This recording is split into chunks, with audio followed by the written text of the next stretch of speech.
Salut tout le monde, nouvelle vidéo, nouvel essai dans la série des modèles A1, des modèles 125 en ce deuxième dimanche du mois d'août.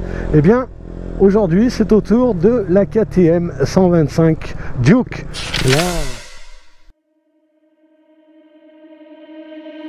Stay one more night. Don't you know that my love is true? Let's make things right. I understand what you're going through. Stay one more night, and I know that it's not too late. Let's make things right. You just have to believe in fate.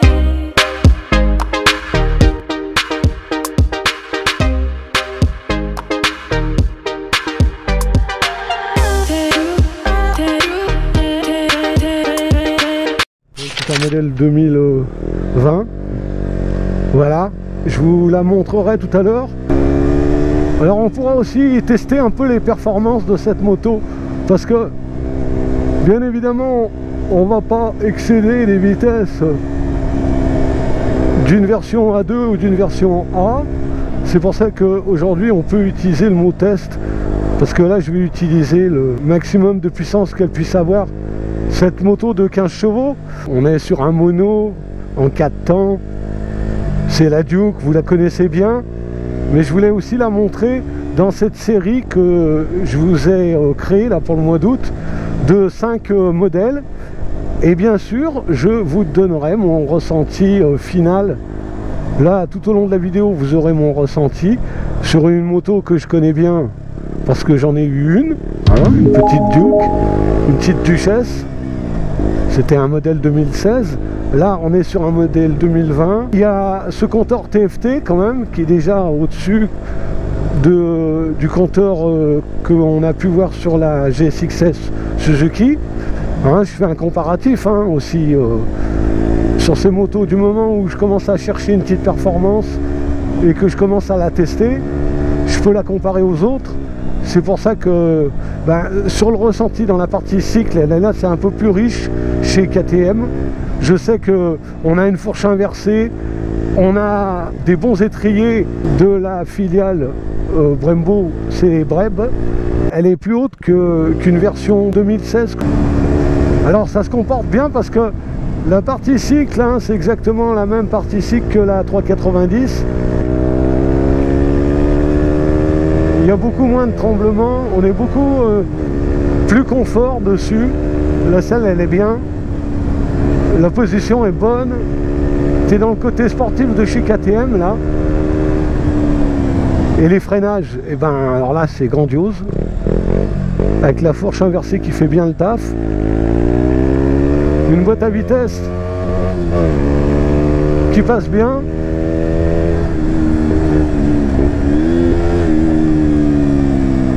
Elle est super efficace cette moto. Ah ouais. En ville, franchement, c'est peut-être la meilleure en ville. En maniabilité, cette Duke. En plus, elle a vraiment une partie cycle excellente. Elle a tout d'une grande. Ça, on peut pas l'enlever, la partie cycle. Pour l'instant, je la trouve plus riche que chez Suzuki. Voilà, elle est plus valorisante aussi comme moto. Alors en consommation, on devrait être aux alentours de 4 litres. Mais c'est une moto quand même qui est performante en 125 cm3. De toute façon on va s'arrêter, on va la regarder. Donc elle a les bons rétros KTM là, tu vois qu'ils ont depuis pas mal d'années déjà. Mais ils ne les changent pas, mais bon, on voit bien dedans. Ils sont faciles à régler. C'est pas ce qu'il y a de plus joli. Alors c'est assez marrant d'être à ce guidon. Alors elle est en full LED aussi. Ça c'est un des grands avantages de KTM, c'est que au niveau de l'équipement, ces motos, malgré que ce soit des petites cylindrées, elles sont vraiment équipées comme les grandes, voire même des fois plus équipées que les grandes. La seule chose que tu n'as pas dessus sur les KTM, c'est les warnings. Mais par contre, tu as un compteur TFT qui donne pas mal d'informations. Donc j'ai posé la question là avec le Covid. C'est vrai qu'il y a des concessions, les modèles sont longs à venir. Là chez KTM, il y a de la disponibilité, en tout cas sur les 125. Je remercie Jean-Louis de chez KTM Grand Lyon de m'avoir permis d'essayer de vous montrer le modèle de cette Duke 125 bien connue. Il me laisse passer. Allez, vas-y. Alors prenez dans l'angle. Ça part un peu moins fort que la GSX-S au niveau performance. Par contre, le gain de confort que tu as dans la partie cycle, elle est toujours aussi bien chez KTM.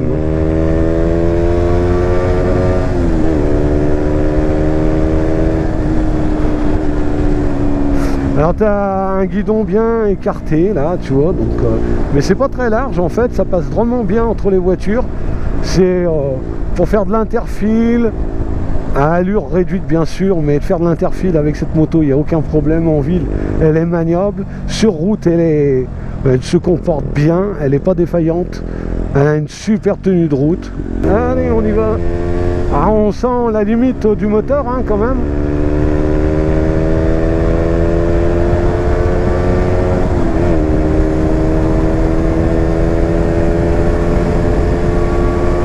On est sur un petit moteur, hein, c'est un petit 15 chevaux, mais bon, tracte bien, suffisamment pour progresser tranquille sur les routes.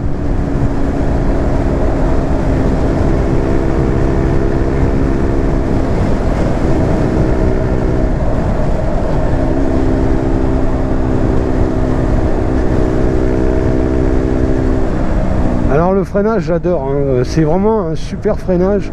Tu peux doser en un doigt sur cette moto. Ça pétarade un petit peu avec le pot d'origine, hein. Il n'y a pas... Ouais, c'est un pot d'origine, donc après, tu peux toujours changer le silencieux. Ça pétaradera encore un peu plus. Dans ce mois d'août, c'est le deuxième essai du mois d'août. Il y en aura encore. Il y aura encore 3 essais. À la fin du mois d'août, je vous ferai une vidéo et je vous donnerai mon ressenti final. Là, je vous donne mon ressenti à l'instantané. Sur les pneus, ben, c'est du 150 à l'arrière. 150 à l'arrière, 110 devant, je me semble. En plus, ben, souvent elle tire l'œil, cette 125, parce qu'on la confond avec sa grande sœur, la 390, ce qui est exactement la même partie cycle. C'est juste la partie moteur qui change. C'est un vrai petit vélo. Bon, et ben nous on va passer, regardez bien. On va pas attendre que le train y passe. Putain, il y a de la flotte ici. Hein. Et voilà, hop. Vite fait, bien fait.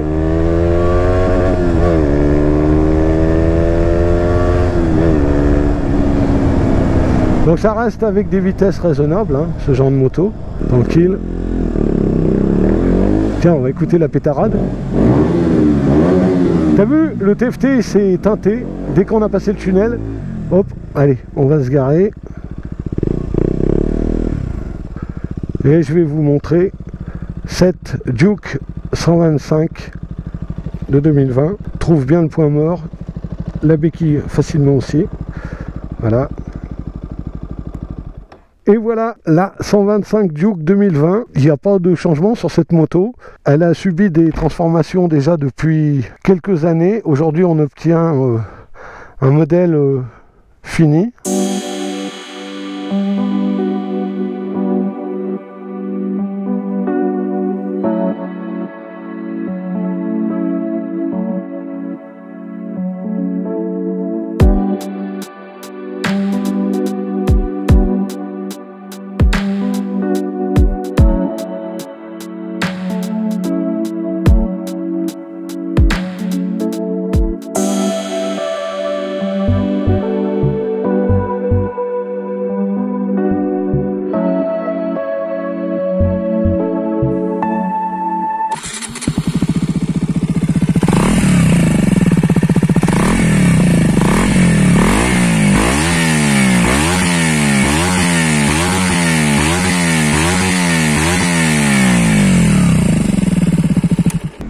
Allez vous rendre dans vos concessions, toutes les concessions, même si vous n'êtes pas de la région. Joue le jeu de vous prêter des modèles pour vous donner une idée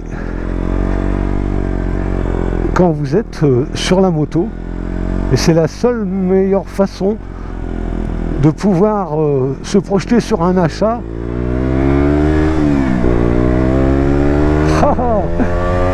Elle chante.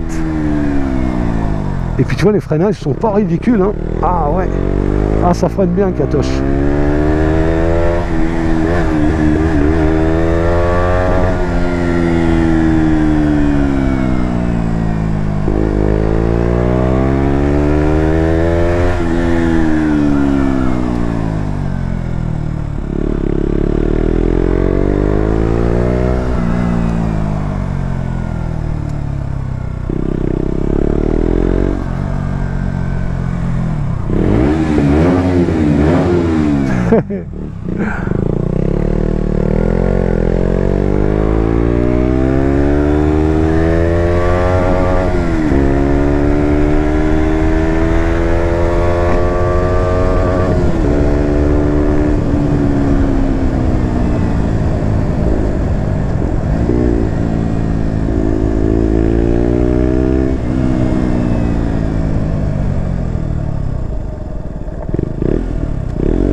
Donc levier d'embrayage et levier de frein ne sont pas réglables, hein.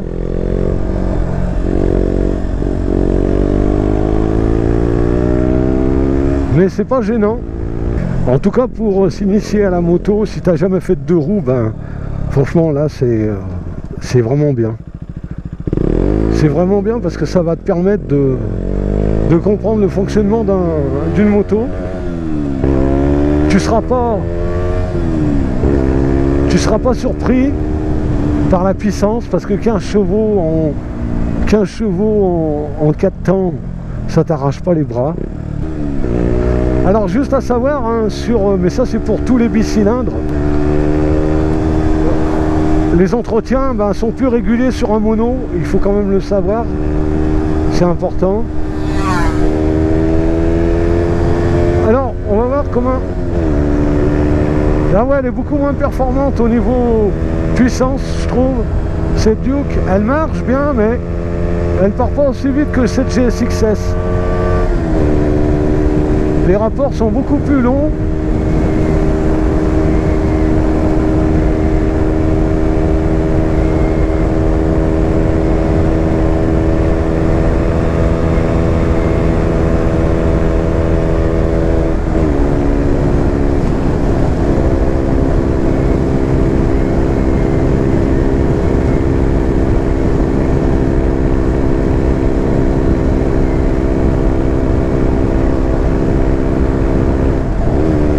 Elle est moins performante que la GSX-S, il faut se le dire.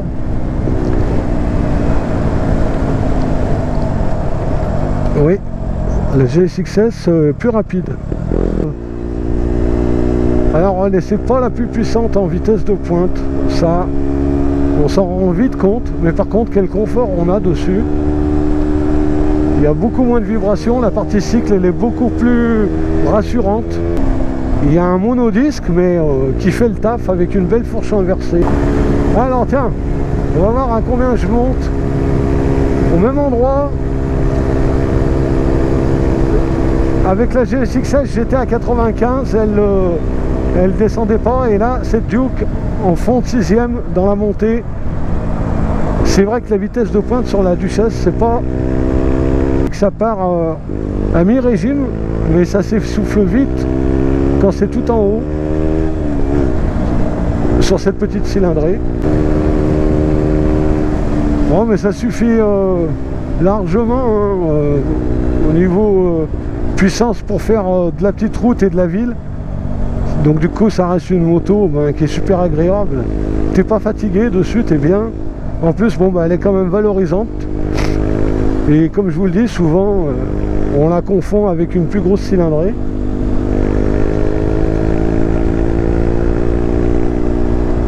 Donc voilà, l'essai de la 125 Duke de chez KTM.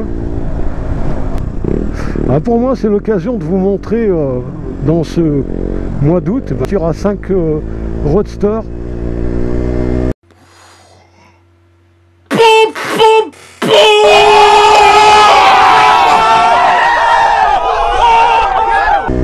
qui sont intéressants dans la catégorie 125, dont cette Duke. Et bien sûr dimanche prochain on va se retrouver aussi pour un nouvel essai. On testera aussi un petit peu les performances d'un autre modèle jusqu'à la fin août, comme ça. Voilà. En tenue de route, c'est bien. Elle accepte le bas régime, ce petit mono, et elle part.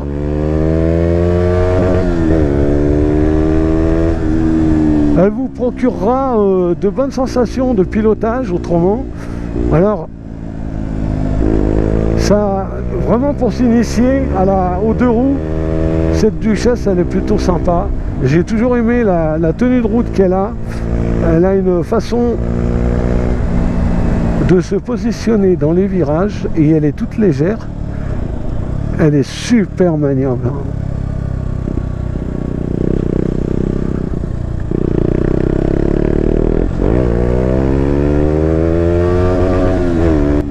Freinage. Tu vois, ça freine bien. Tous ceux qui vont passer le permis A1 et qui ont déjà dans l'objectif d'acheter une 125 Duke, c'est un bon petit mono qui est bien équipé. De toute façon, c'est une moto qu'on connaissait. Bon voilà les potos, on a fait le tour de cet essai en ce deuxième dimanche du mois d'août. Les vacances continuent pour vous, alors bonnes vacances. Et puis pour tous ceux qui rentrent, eh bien courage. Lundi ça sera le tout boulot.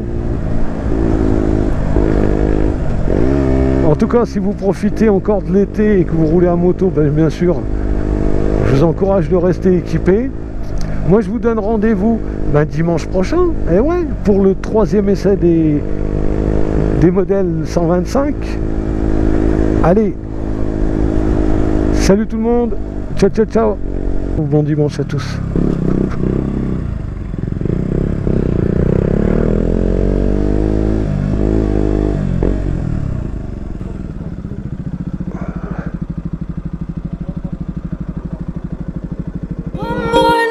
Don't you know that my love is true?